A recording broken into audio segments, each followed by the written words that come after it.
মনে করি অধিবৃত্তটির সমীকরণ x minus alpha whole square by a square minus Y minus beta whole square by B square সমান 1। এটাকে আমরা 1 নং সমীকরণ দিব। আমরা এটা অধিবৃত্তটির সমীকরণটাকে 1 নং সমীকরণ দিব। এরপরে আমরা যেটা দেয়া আছে ইজ ইকুয়াল টু 2 সেটা লিখব এবং স্থানাঙ্ক দেওয়া আছে 4 2 ও 8 2। এখন আমরা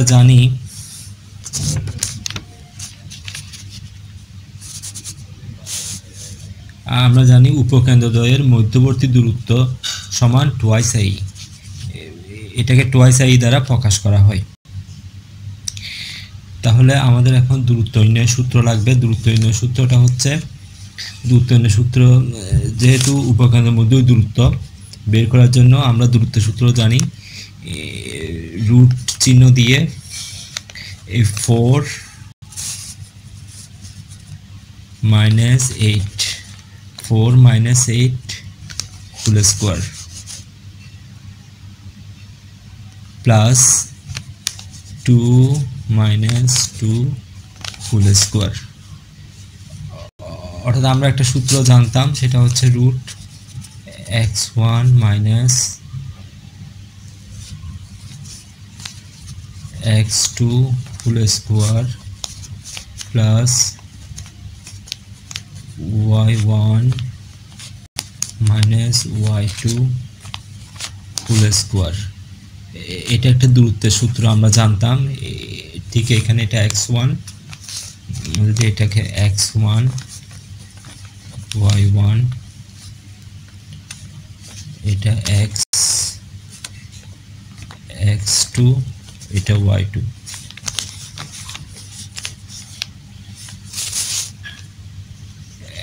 x1 y1 x2 y2 এই ধরনের একটা সূত্র আমরা জানতাম। এই সূত্রটা আমাদের লাগবে। তাহলে এই অনুসারে এটা হয়েছে। এখন টুয়াইসে এটা বসলো, এই টুয়াইসে, আর ই এর মান আমরা জানি 2 সেটা বসালাম। এই ই এর স্থলে আমরা 2 বসালাম।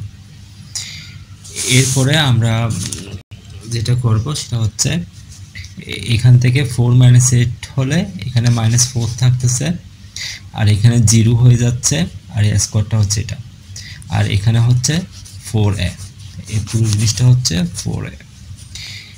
এরপরে আমরা এখানে পাচ্ছি রুট 16, এটাকে সরল করলে রুট 16, আর এখানে হচ্ছে 4a, এই 4a হচ্ছে এটা। অর্থাৎ এরপরে আমরা এটাকে বর্গমূল করি। রুট 16 মানে হচ্ছে 4, আর এটা 4a।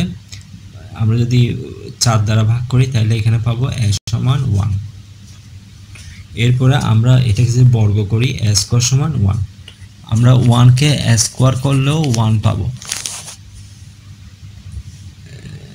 তাহলে এটা গেল। এরপরে আমাদের আবার লাগতেছে, আবার দেয়া আছে ইজ ইকুয়াল টু 2 সেটা লিখলাম।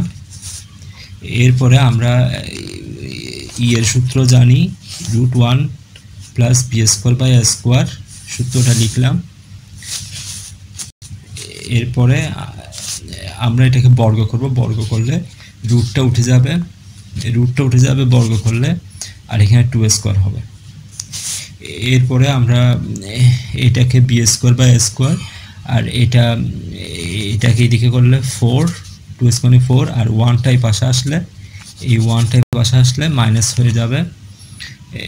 এটা পক্ষান্তর করছি আমরা। এরপরে আমরা এখানে বি স্কোয়ার, এই a স্কোয়ারের মান আমরা পেয়েছি 1, এর মান পেয়েছি 1, সেখানে আমরা এখানে 1 লিখব, আর এখানে 4 থেকে 1 গেলে 3।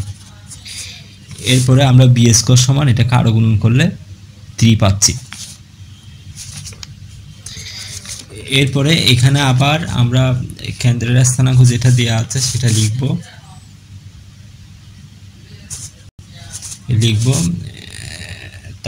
এখন কেন্দ্রের স্থানাঙ্ক আমার বের করতে হবে। 4 প্লাস 8 বাই 2, আবার 2 প্লাস 2 বাই 2। এটা একটা সূত্র।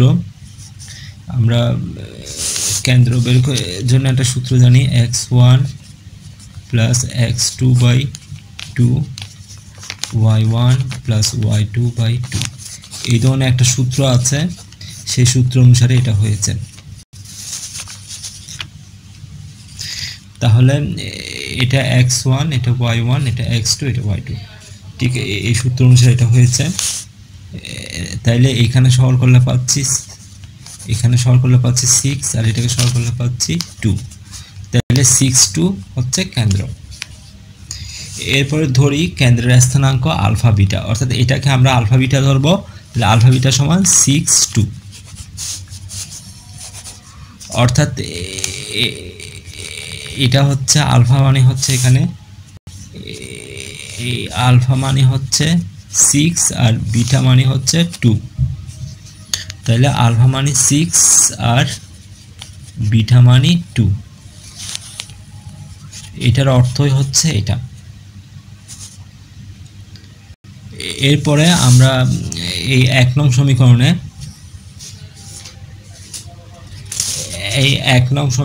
আমরা এখানে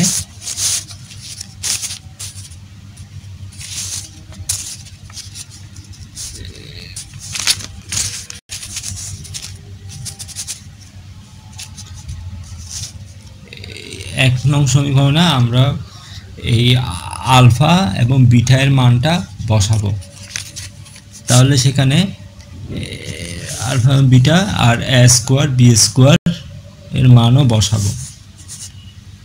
তাহলে এখানে হচ্ছে আমরা এই আলফা এর স্থলে আর বিটা এর স্থলে মানটা বসাবো।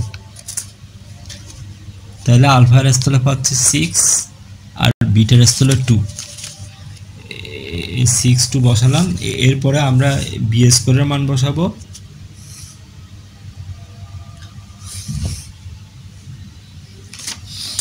এরপরে এখানে a স্কয়ার এবং b স্কয়ারের মান বসাবো। a স্কয়ার সমান 1 আর b স্কয়ার সমান 3 বসাবো। তাহলে এটাই হচ্ছে आंसर।